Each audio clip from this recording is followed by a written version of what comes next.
ధనుస్సు రాశి వారికి జూన్ నెలలో గోచార ఫలితాలు ఎలా ఉన్నాయో తెలుసుకుందాం.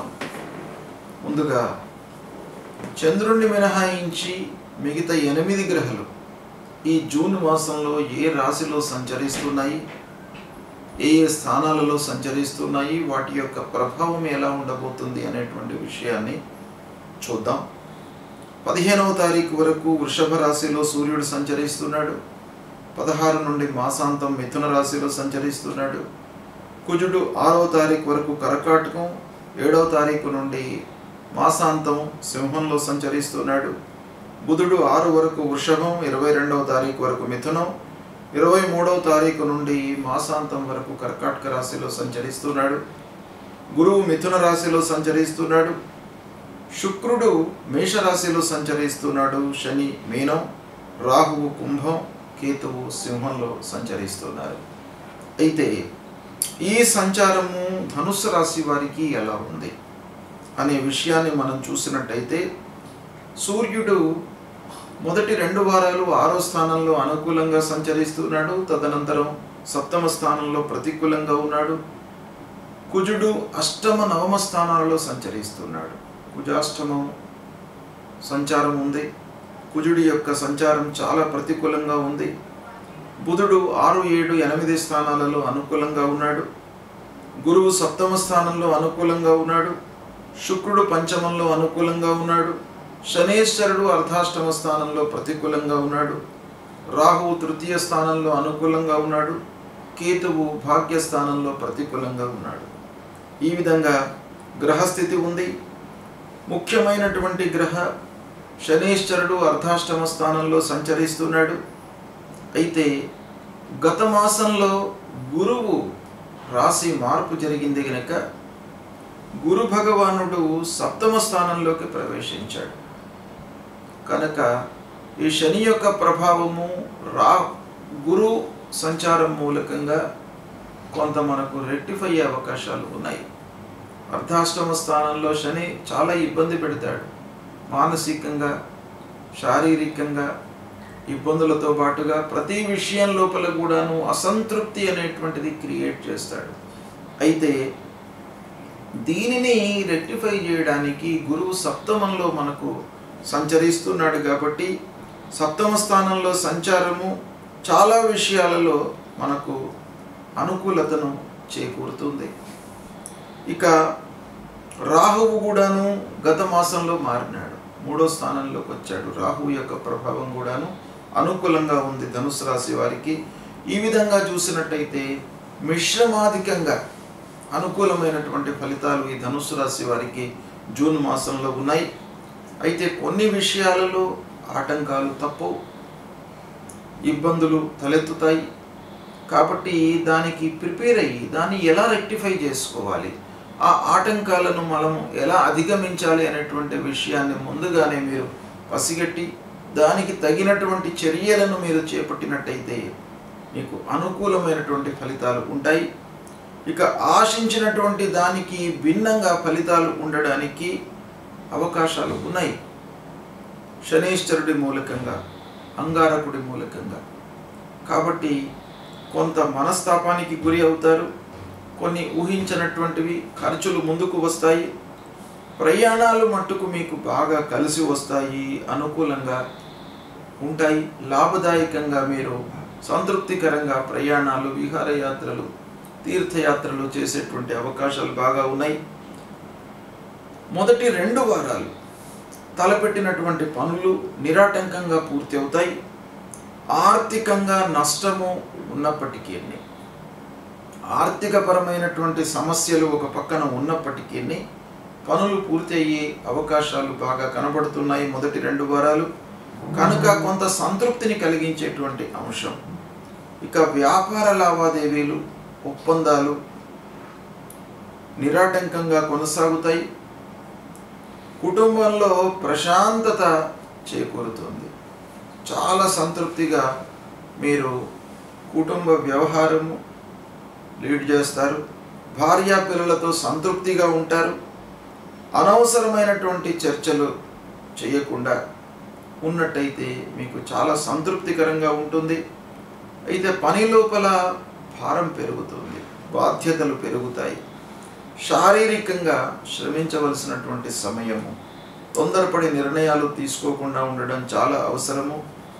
తద్వారా ఒకవేళ మీరు తొందరపడి నిర్ణయాలు తీసుకున్నట్టయితే నష్టాలను ఎదుర్కోవలసినటువంటి స్థితి ఏర్పడుతుంది. ప్రారంభించినటువంటి పనులు సకాలంలో పూర్తి అవుతాయి, కానీ అనుకున్న మేర ఆర్థికంగా మీకు లాభము ఉండదు. కనుక కొంతవరకు మీరు ఇబ్బందులకు, మనస్తాపానికి గురయ్యే అవకాశాలు ఉన్నాయి.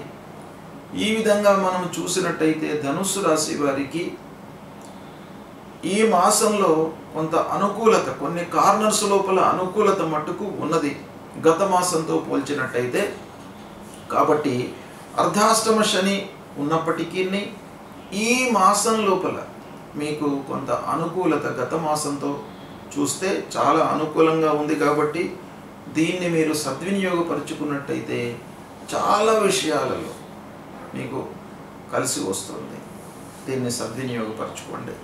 జూన్ మాసంలో వస్తున్నటువంటి ముఖ్యమైనటువంటి పండుగలు, జయంతులు, వాటి ప్రాశస్త్యము, మనం చేయవలసినటువంటి కర్తవ్యము, వీటి గురించి తెలుసుకుందాం. జ్యేష్ఠ శుద్ధ దశమి గురువారం 5 జూన్ రోజున దశహర పాప దశమి వ్రతం. ఇది చాలా ముఖ్యమైనటువంటి వ్రతం. దశహర పాప దశమి అని దీనికి పేరు. అంటే ప్రతి మానవుడు కూడాను తెలిసి కొన్ని పాపాలు చేస్తూ ఉంటాడు, తెలియకుండా కొన్ని పాపాలు చేస్తూ ఉంటాడు, కొన్ని ఫోర్స్డ్గా కూడాను కొన్ని చేయవలసినటువంటి ఆగత్యం ఏర్పడుతుంది. ఈ విధంగా దశవిధ పాపాలు చేసేటువంటి అవకాశాలు బాగా ఉన్నాయి. ఇందులో కాయిక, వాచిక, మానసికమైనటువంటి పాపాలు అంటే శరీరము ఇన్వాల్వ్ అయ్యి చేసేటువంటి పాపాలు కొన్ని, మాట మూలకంగా ఎదుటి వాళ్లను ఇబ్బంది పెట్టడము, తద్వారా కలిగేటువంటి పాపాలు, మనస్సు లోపల అనర్థాలను ఊహించుకొని కీడును తలపెట్టి తద్వారా వచ్చేటువంటి పాపాలు, మానసికమైనటువంటి పాపాలు. ఇలా 3 రకాలుగా ఉండేటువంటి పాపాలు మొత్తం కలిపితే మనకు ఒక్కొక్క దానిలో 4, 3 ఇలా పాపాలు 10 రకాలుగా ఉంటాయి అనేటువంటిది శాస్త్రం చెప్తుంది. అయితే ఈ పాపాలు తొలగిపోవడానికి ఈ దశమి రోజున గంగా స్నానం చేసినట్టయితే, అంటే గంగా భగవతి పూజ, మనకు దగ్గరగా ఉన్నటువంటి గోదావరి నది కానివ్వండి, గంగా నదికి కానీ వెళ్ళి స్నానం ఆచరించినట్టయితే ఈ దశవిధ పాపాలు దూరం అయిపోతాయి అనేటువంటిది శాస్త్రం చెప్తుంది. కాబట్టి మనము సంతృప్తిగా జీవనం కొనసాగించడానికి, చేసినటువంటి అకృత్యాలను దూరం చేసుకోవడానికి గంగా స్నానం అనేటువంటిది చాలా ముఖ్యమైనటువంటిది. గంగా అంటే గంగా నది కాకుండా దగ్గరగా ఉన్నటువంటి జీవనదుల లోపల ఎక్కడైనా కూడాను మీరు స్నానం ఆచరించవచ్చును. అలాంటిది చేయడం మూలకంగా మనకు ఈ పాపాలన్నీ కూడాను దూరం అవుతాయి. ఇక 6వ తారీఖున నిర్జల ఏకాదశి, గణపతి సచ్చిదానంద స్వామి వారి యొక్క జయంతి.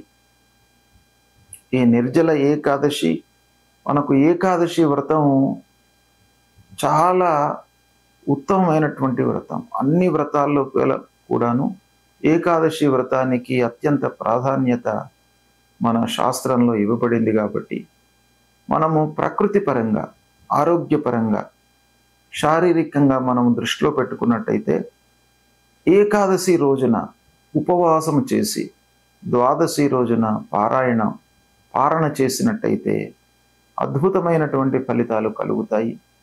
ఉన్నతమైనటువంటి భావనలతో మోక్షాన్ని పొందవచ్చును అనేటువంటివి కూడాను మనకు ఇతిహాసాల లోపల చాలా చెప్పబడి ఉన్నాయి. కాబట్టి ఈ రోజున ఏకాదశి వ్రతాన్ని ఆచరించాలి. ఇదే రోజున అవధూత పీఠాధిపతి గణపతి సచ్చిదానంద స్వామి వారి యొక్క జయంతి. ఆ స్వామివారిని మీరు కొలవండి. త్రిమూర్తి స్వరూపమైనటువంటి ఆ గురు భగవానుడు, గురుదేవుడి యొక్క అనుగ్రహాన్ని పొందడానికై స్వామివారిని మీరు పూజించండి. ఇక 8వ తారీఖు రోజున మృగశిర కార్తీ ప్రవేశం.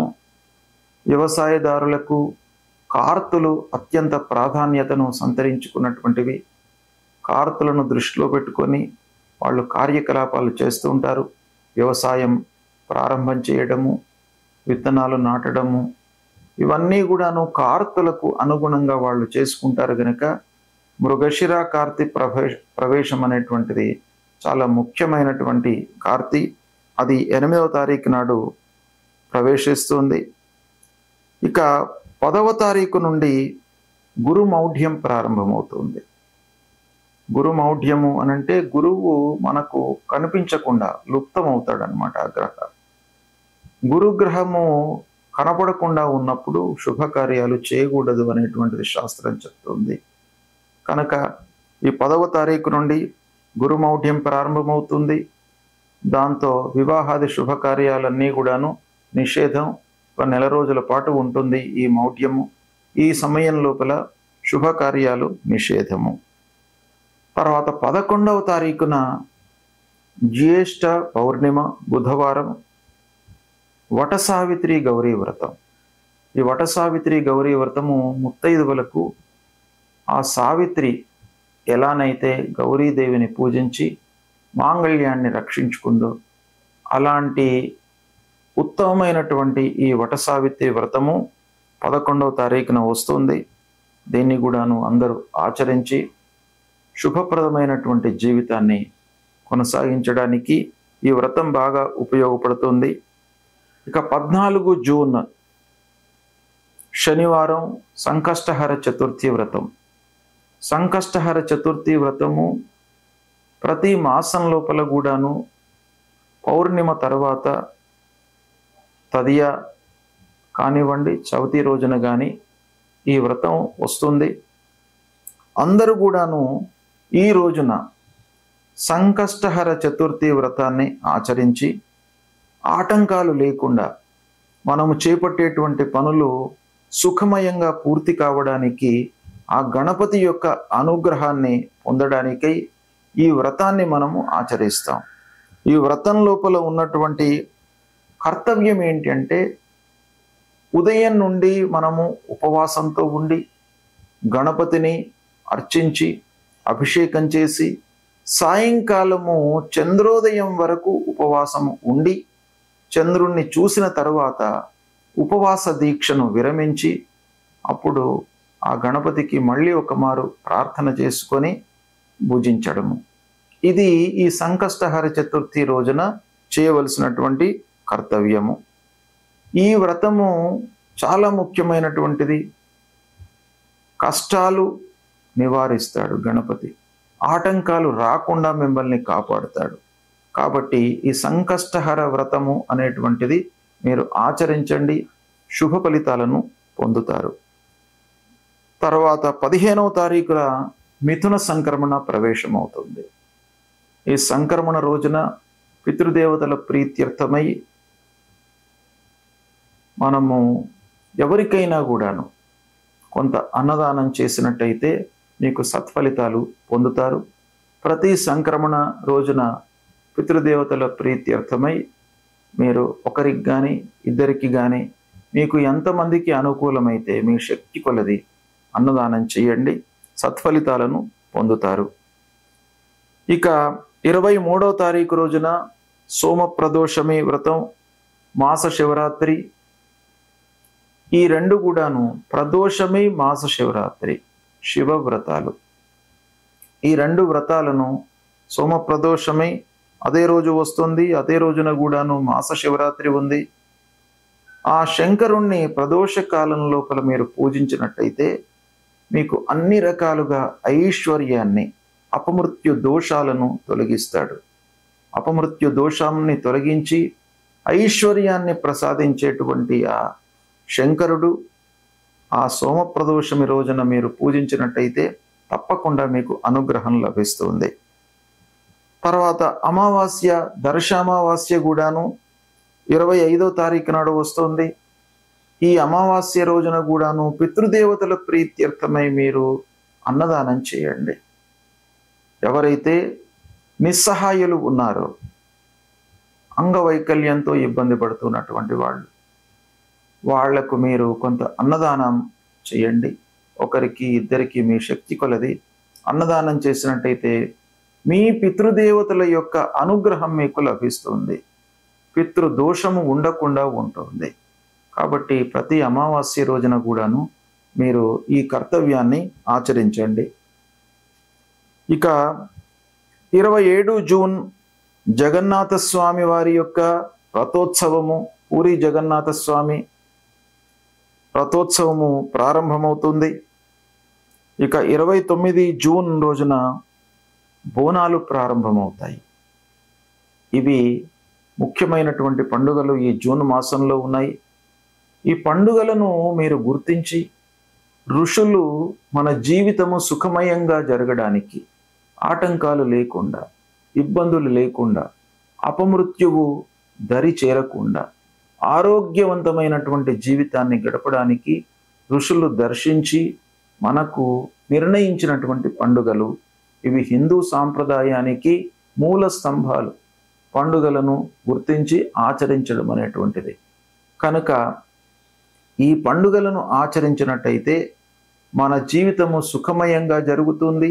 ఆ పండుగల వెనుక ఉన్నటువంటి ఇతిహాసాన్ని కూడాను మీరు అర్థం చేసుకొని దానికి ప్రత్యామ్నాయమైనటువంటి కర్తవ్యాలు, ఏ పండుగ రోజున మనం ఏం చేయాలి అనేటువంటిది మీకు స్థూలంగా నేను చెప్పాను.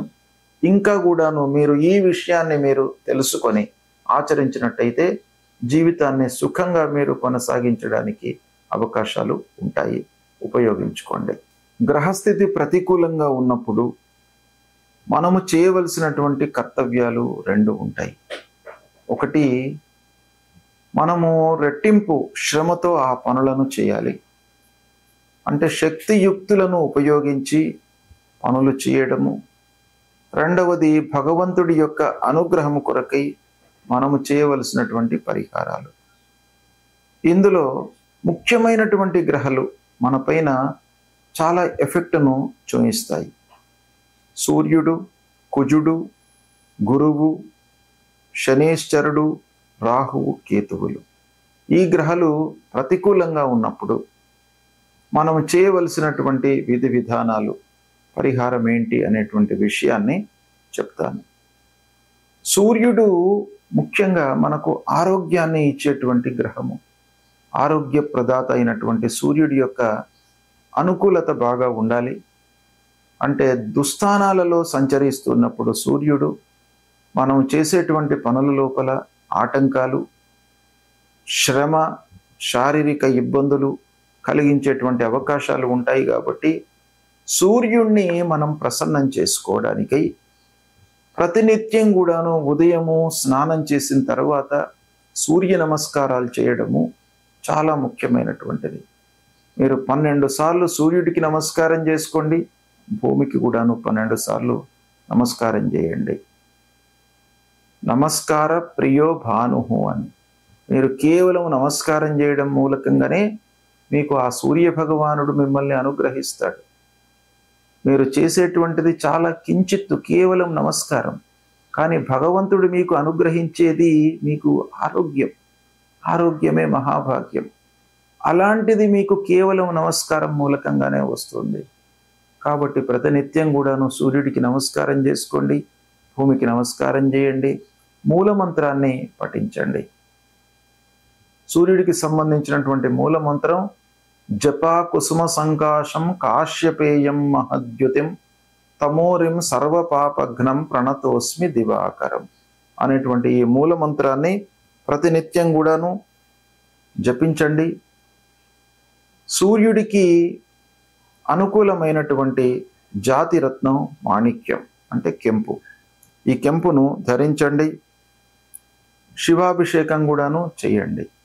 శివుడు కూడాను మీకు ఆరోగ్యాన్ని, ఐశ్వర్యాన్ని ఇచ్చేటువంటి భగవంతుడు. కాబట్టి ఈ సూర్యుడు ప్రతికూలంగా ఉన్నప్పుడు సూర్య భగవానుడితో పాటు శంకరుడికి కూడాను మీరు పూజించండి. తరువాత మన ఫలితాలపై అంగారకుడు అంటే కుజగ్రహం కూడాను బాగా ప్రభావాన్ని చూపిస్తాడు. కుజుడు ప్రతికూలంగా సంచరిస్తున్నప్పుడు మీరు సుబ్రహ్మణ్య స్వామిని పూజించండి, కాళీమాతను పూజించండి. ఎర్రటి పూలతో మీరు పూజించినట్టయితే ఆ అంగారకుడు మిమ్మల్ని అనుగ్రహిస్తాడు. ఈ అంగారకుడు అంటే కుజుడి యొక్క ప్రభావము నిర్వీర్యం కావడానికి, తగ్గడానికి, ప్రతికూల ఫలితాలు ఉండకుండా ఉండడానికి మీరు ప్రతినిత్యం కూడాను ధరణీ గర్భ సంభూతం విద్యుత్ కాంచన సన్నిభం కుమారం శక్తిహస్తంచ మంగళం ప్రణమామ్యహం అనేటువంటి ఈ మూల మంత్రాన్ని ప్రతినిత్యం కూడాను జపించండి. సుబ్రహ్మణ్య స్వామి దేవాలయానికి వెళ్ళండి. ఈ అంగారకుడికి ప్రీతికరమైనటువంటి జాతిరత్నము పగడం. పగడాన్ని ధరించండి. పగడాన్ని ధరించినట్టయితే కూడాను అంగారకుడు ప్రీతి చెంది మీకు అనవసరమైనటువంటి ఇబ్బందులు లేకుండా మిమ్మల్ని కాపాడుతాడు. ఇక గురు భగవానుడు అత్యంత ప్రధానమైనటువంటి గ్రహ కనుక గురువు ప్రతికూలంగా ఉన్నప్పుడు మీరు దక్షిణామూర్తి దేవాలయానికి వెళ్ళడము, దత్తాత్రేయ స్వామి దేవాలయానికి వెళ్ళడము, దత్తాత్రేయ స్వామిని కొలవడము, ఇవి చేసినట్టయితే మీకు ఆ గురు భగవానుడి యొక్క అనుకూలత లభిస్తుంది. సద్గురువులను సందర్శించుకోండి, మాతాపితృవులను సేవించండి. ఆ గురు భగవానుడి యొక్క అనుకూలత లభిస్తుంది. ఇక ఈ గురు ప్రీత్యర్థమై మూల మంత్రాన్ని కూడాను ప్రతినిత్యం జపించుకోండి. దేవానాంచ ఋషీణాంచ గురుం కాంచన సన్నిభం వందనీయం త్రిలోకానాం తం నమామి బృహస్పతి అనేటువంటి మూల మంత్రాన్ని ప్రతినిత్యం కూడాను చదువుకోండి. పసుపు వస్త్రము, శనిగలను దానంగా ఇవ్వండి. పుష్యరాగాన్ని ధరించండి. గురువుకు ఇవి చాలా ప్రీతికరమైనటువంటిది కాబట్టి వస్త్రము, ధాన్యము దానంగా ఇవ్వండి. ఈ కనక పుష్యరాగాన్ని ధరించండి. ఇక శనేశ్వరుడు ప్రతికూలంగా ఉన్నప్పుడు శని మనకు చాలా విషయాల లోపల ప్రభావాన్ని చూపిస్తాడు. ముఖ్యంగా ఆర్థికపరమైనటువంటి సమస్యలను క్రియేట్ చేస్తాడు. రాబడి పైన ప్రభావాన్ని చూపిస్తాడు. కనుక శని భగవానుణ్ణి అనుకూలం చేసుకోవడం చాలా ముఖ్యమైనటువంటి కర్తవ్యం. శనిని ప్రీతికరంగా మనం పూజించాలి. శని ప్రీత్యర్థమై ఏం చేయాలి? శివుణ్ణి పూజించండి, ఆంజనేయ స్వామిని పూజించండి, స్తోత్ర పారాయణం చేయండి, శని స్తోత్ర పారాయణం చేయండి. తర్వాత హనుమాన్ చాలీసా పారాయణం చేయండి. ఇవి చేసినట్టయితే శని మీకు ప్రీతి చెందుతాడు. నీలాన్ని ధరించండి. నల్లని నువ్వులు, నల్లటి వస్త్రము, ఒక ఇనుప ముక్క, వీటిని దానం ఇవ్వండి. ఇక శని ప్రీత్యర్థమై మీరు నీలాంజన సమాభాసం రవిపుత్రం యమాగ్రజం ఛాయా మార్తాండ సంభూతం తం నమామి శనైశ్చరం అనేటువంటి మూల మంత్రాన్ని ప్రతినిత్యం కూడాను జపించండి. ఇక రాహువు ప్రతికూలంగా ఉన్నప్పుడు, రాహువు కూడాను ప్రధానమైనటువంటి గ్రహ, ఛాయాగ్రహము, మనపైన మానసిక శారీరక ఇబ్బందులను క్రియేట్ చేసేటువంటి గ్రహము, అనవసరమైనటువంటి భయాన్ని కల్పించేటువంటి గ్రహము, ఆందోళనలకు గురి అయ్యేటువంటి అవకాశాలు రాహువు ప్రతికూలంగా ఉన్నప్పుడు బాగా ఉంటాయి. కాబట్టి రాహువును తప్పకుండా ప్రీతికరంగా మీరు చేసుకోవాలి. ఈ రాహు ప్రీత్యర్థమై దుర్గాదేవిని పూజించండి. మినుములు దానంగా ఇవ్వండి. గోమేధికాన్ని ధరించండి. దుర్గామాత దేవాలయానికి ప్రతినిత్యం కూడా వెళ్ళినట్టయితే రాహువు ప్రీతి చెందుతాడు. రాహు మూలకంగా కలిగేటువంటి దుష్ప్రభావం దూరమవుతుంది. ప్రతినిత్యం కూడాను మూల మంత్రాన్ని జపించండి. అర్ధకాయం మహావీర్యం చంద్రాదిత్య విమర్ధనం సింహికా గర్భ సంభూతం తం రాహుం ప్రణమామ్యహం అనేటువంటి మూల మంత్రాన్ని ప్రతినిత్యం కూడాను జపించండి. ఇక కేతువు ప్రతికూలంగా ఉన్నప్పుడు మీరు ఏం చేయాలి? గణపతిని పూజించండి. ఆ గణాధిపతిని పూజించడం మూలకంగా ఆటంకాలు లేకుండా ఉంటాయి, ఆలస్యం జరగకుండా ఉంటాయి మనం చేపట్టినటువంటి కార్యక్రమాలలో. కనుక ఆ గణపతిని సేవించండి. గణపతి దేవాలయానికి వెళ్ళండి. ఉలువలు దానంగా ఇవ్వండి. వైడూర్యాన్ని ధరించండి. ఫలాశ పుష్ప సంకాశం తారక గ్రహమస్తకం రౌద్రం రుద్రాత్మకం ఘోరం తం కేతుం ప్రణమనామ్యహం అనేటువంటి ఈ మూలమంత్రాన్ని ప్రతినిత్యం కూడాను చదువుకోండి. ఈ గ్రహాలకు సంబంధించిన ఈ మూలమంత్రాలే కాకుండా గ్రహస్థితి ప్రతికూలంగా ఉన్నప్పుడు, మీకు మానసికమైనటువంటి ఇబ్బందులు తలెత్తుతున్నప్పుడు, శారీరకమైనటువంటి ఇబ్బందులు ఎదురవుతున్నప్పుడు, ఆర్థికపరమైనటువంటి సమస్యలతో కొట్టుమిట్టాడుతున్నప్పుడు మీరు చేయవలసినటువంటి కర్తవ్యము లలితా సహస్రనామ పారాయణం చేసుకోండి. విష్ణు సహస్రనామ పారాయణం చేయండి. ఆదిత్య హృదయాన్ని చదువుకోండి. శివుణ్ణి పూజించండి. శివుని యొక్క దేవాలయానికి వెళ్ళి అభిషేకం చేయించండి. ఇవి చేసినట్టయితే మీకు గ్రహస్థితి మూలకంగా కలిగేటువంటి దుష్ప్రభావము దూరమవుతుంది. శుభ ఫలితాలను పొందుతారు.